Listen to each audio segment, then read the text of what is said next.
नमस्कार, स्वागत है आपका खबर एचपी में। तो आइए जानते हैं हिमाचल के हर छोटे बड़े शहर से जुड़े 30 फटाफट बड़ी खबरों को। इससे पहले यदि आप वीडियो को लाइक नहीं किए हैं तो लाइक कर दीजिए और चैनल में नए तो चैनल को सब्सक्राइब कर लीजिए। और आप वीडियो को कहां से देख रहे हैं कमेंट बॉक्स में हमें जरूर बताइए। युवाओं के लिए खुशखबरी, जेबीटी समेत 1423 पदों की भर्ती के लिए आयु सीमा में 2 साल की छूट देने की तैयारी। जब पेपर लीक प्रकरण के चलते 2 साल से नौकरी का इंतजार कर रहे प्रदेश भर के बेरोजगार युवाओं के लिए राहत भरी खबर है। वह भंग कर्मचारी चयन आयोग के दौर से लटकी भर्ती प्रक्रिया को शीघ्र पूरा करने और पात्र अभ्यर्थियों को कम से कम 2 साल का अधिकतम आयु सीमा में राहत देने की कवायद शुरू हो गई है। इस सिलसिले में राज्य चयन आयोग ने प्रस्ताव प्रदेश सरकार को भेजा है। बता दें कि बीते दिनों मुख्यमंत्री सुखविंदर सिंह सुक्खू ने इस सिलसिले में आयोग से जुड़े अधिकारियों को इस विषय पर दिशा निर्देश जारी किए थे। अब हिमाचल प्रदेश राज्य चयन आयोग हमीरपुर के ओर से भंग हो चुके आयोग के दौर में अधिसूचित हुए 80 पोस्ट कोड की भर्ती प्रक्रिया को पूरा करने की प्रक्रिया को तेज कर दिया गया है।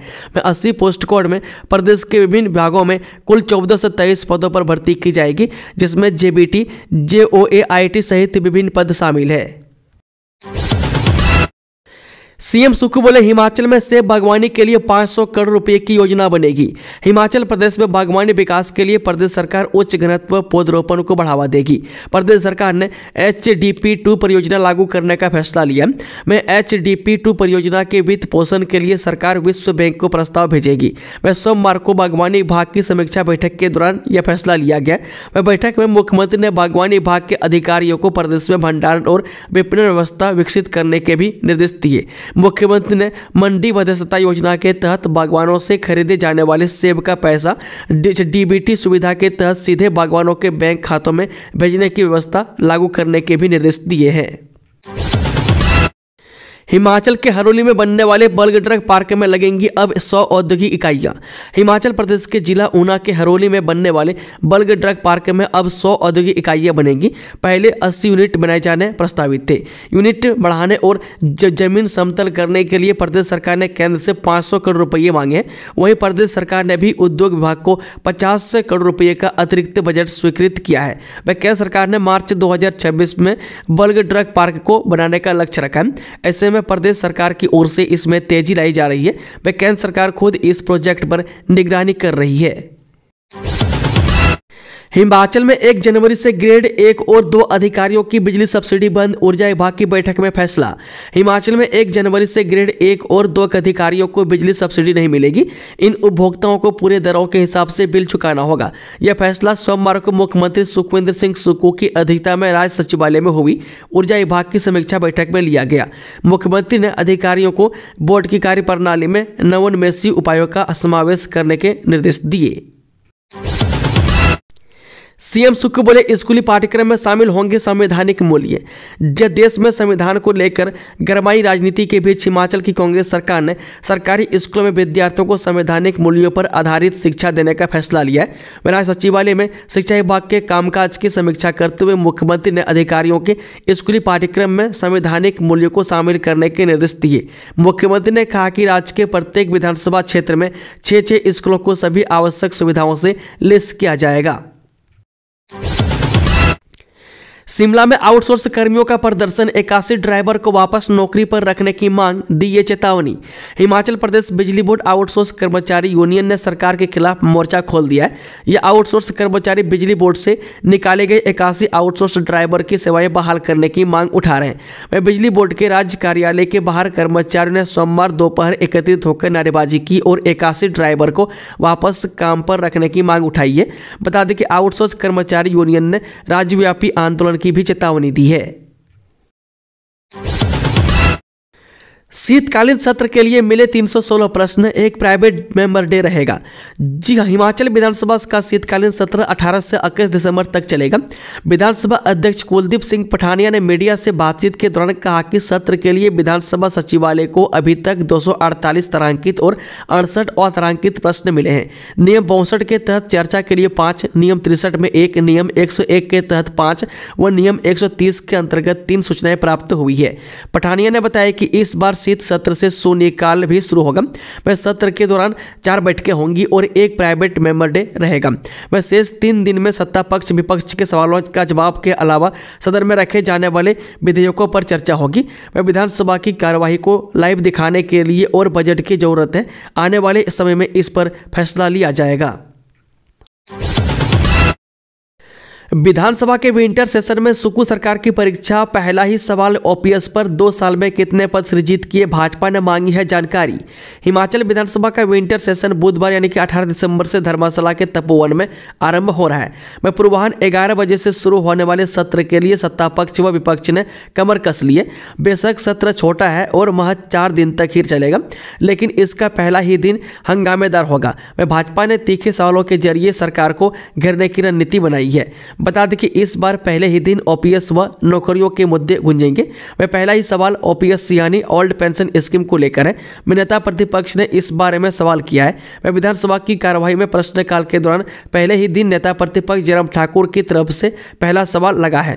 वह सवाल में जयराम ठाकुर ने सरकार से नवंबर 2024 तक कितने ऐसे एनपीएस कर्मचारी हैं जिन्हें रिटायर होने के बाद ओपीएस का लाभ मिल रहा है। इसके अलावा भाजपा नेता विपिन सिंह परमार व सतपाल सिंह सत्ती ने पूछा है कि नवंबर 2024 तक सरकार ने विभिन्न विभागों में कितने पद सृजित किए हैं, क्या इन पदों के लिए वित्त विभाग से मंजूरी मिल चुकी है। हिमाचल विधानसभा का विंटर सेशन, सदन में आएगा डेरा ब्यास के लिए लैंड सीलिंग एक्ट में छूट से जुड़ा बिल। हिमाचल विधानसभा के विंटर सेशन के पहले दिन सरकार राधा स्वामी सत्संग ब्यास को राहत देने के लिए लैंड सीलिंग एक्ट में संशोधन से जुड़ा बिल लाएगी। राजस्व मंत्री जगत सिंह नेगी की तरफ से लैंड सीलिंग एक्ट से जुड़ा विधेयक सदन में पेश किया जाएगा, जिस पर सभी की नजरें होंगी। राज्य सरकार राधा स्वामी सत्संग डेरा ब्यास को लैंड सीलिंग एक्ट में छूट देने के लिए बिल ला रही है। लंबी छुट्टी से वापस लौटी आईपीएस इल्मा अफरोज, पुलिस मुख्यालय में की रिपोर्ट, जल्द कर सकती है ड्यूटी ज्वाइन। हाल ही में हिमाचल की राजनीति में चर्चा में रही बद्दी की एसपी इल्मा अफरोज लंबी छुट्टी के बाद जल्द ही अपना कार्यभार संभाल सकती है। आईपीएस अधिकारी ने बीते कल सोमवार को शिमला में निगम बिहार स्थित पुलिस मुख्यालय में रिपोर्ट की है। मैं आईपीएस अधिकारी मंगलवार को भी शिमला में ही थी। बता दें कि बीते 6 नवंबर को पुलिस अधीक्षक इल्मा अफरोज शिमला गई थी, जिसके बाद वह उसी दिन बद्दी लौटकर वहां से उत्तर प्रदेश के मुरादाबाद के कुंद्रकी अपने घर लौट आई थी। इस दौरान उन्होंने अपने बद्दी स्थित आवास को भी खाली कर दिया था। इसके बाद उन्होंने 4 बार अपनी छुट्टी बढ़ाई थी। One nation one election bill पर हुई वोटिंग में बीजेपी के 20 सांसद नदारत, यह एक्शन लेगी पार्टी। भारतीय जनता पार्टी यानी कि बीजेपी मंगलवार को लोकसभा में one nation one election bill पेश किया। इस दौरान बिल को लेकर वोटिंग हुई। मतदान के दौरान बीजेपी के 20 सांसद अनुपस्थित रहे, जिन्हें पार्टी अब नोटिस भेजेगी। भाजपा ने अपने सभी सांसदों को आज सदन में उपस्थित रहने के लिए 3 लाइन का व्हिप जारी किया था। वह लोकसभा में वोटिंग के दौरान भाजपा के जो सांसद सदन में नहीं थे, उनमें से कुछ सांसदों के नाम है: शांतनु ठाकुर, जगदम्बिका पाल, वी.आई. राघवेंद्र, गिरिराज सिंह, नितिन गडकरी, ज्योतिरादित्य सिंधिया, विजय बघेल, उदयराजे भोसले, भागीरथी चौधरी। राजस्थान में प्रधानमंत्री के एक कार्यक्रम में थे जगन्नाथ सरकार, जयंत कुमार रॉय। सूत्रों के मुताबिक पार्टी इन सांसदों से अब व्हिप के उल्लंघन के लिए सो कॉज नोटिस जारी कर जवाब मांगेगी। गेस्ट टीचर पॉलिसी पर शिक्षा मंत्री रोहित ठाकुर ने दी सफाई का आवरली बेस्ट टीचर और अस्थायी व्यवस्था 15,000 नियमित पद भरेगी सरकार। हिमाचल में गेस्ट टीचर भर्ती को लेकर भाजपा और युवाओं के विरोध के बीच शिक्षा मंत्री रोहित ठाकुर ने सरकार की स्थिति स्पष्ट की है। शिक्षा मंत्री ने कहा कि ये आवरली बेस्ट टीचर व्यवस्था है और अस्थायी तौर पर लागू की जाएगी। राज्य सरकार किसी विषय के टीचर के अवकाश पर जाने की अवधि में गेस्ट टीचर की सेवाएं पीरियड के आधार पर लेगी। यह सेवाएं 1 महीने में 10 दिन से अधिक नहीं ली जाएंगी। साथ ही शिक्षा मंत्री ने कहा कि राज्य सरकार 15,000 नियमित पद भरेगी। हिमाचल में नए साल से पहले शिक्षकों के लिए खुशखबरी, सुकू सरकार ने लिया बड़ा फैसला। जब ऊना जिला में आलू की प्रसंस्करण यूनिट स्थापित करने की योजना पर कार्य किया जा रहा है, इससे किसानों की आर्थिकी सख्त होगी और स्वरोजगार के अवसर भी उपलब्ध होंगे। ये बात सीएम सुक्खू ने कही। वह सोमवार को मुख्यमंत्री सुखविंदर सिंह सुक्खू ने बागवानी विभाग द्वारा कार्यान्वित की जा रही विभिन्न योजनाओं की समीक्षा बैठक की अध्यक्षता की। इस अवसर पर मुख्यमंत्री ने कहा कि प्रदेश में बागवानी गतिविधियों को सशक्त करने के लिए विविधीकरण पर ध्यान केंद्रित करना नितांत आवश्यक है। उन्होंने कहा कि किसानों और बागवानों को उत्पादों के उचित दाम सुनिश्चित करने के लिए सरकार द्वारा जिला स्तर पर आधुनिक कोल्ड स्टोर विकसित करने की योजना पर भी कार्य किया जा रहा है। तपोवन तैयार, आज आएगी सरकार। विधानसभा के शीतकालीन सत्र के लिए तपोवन सहित धर्मशाला तैयार हो गया।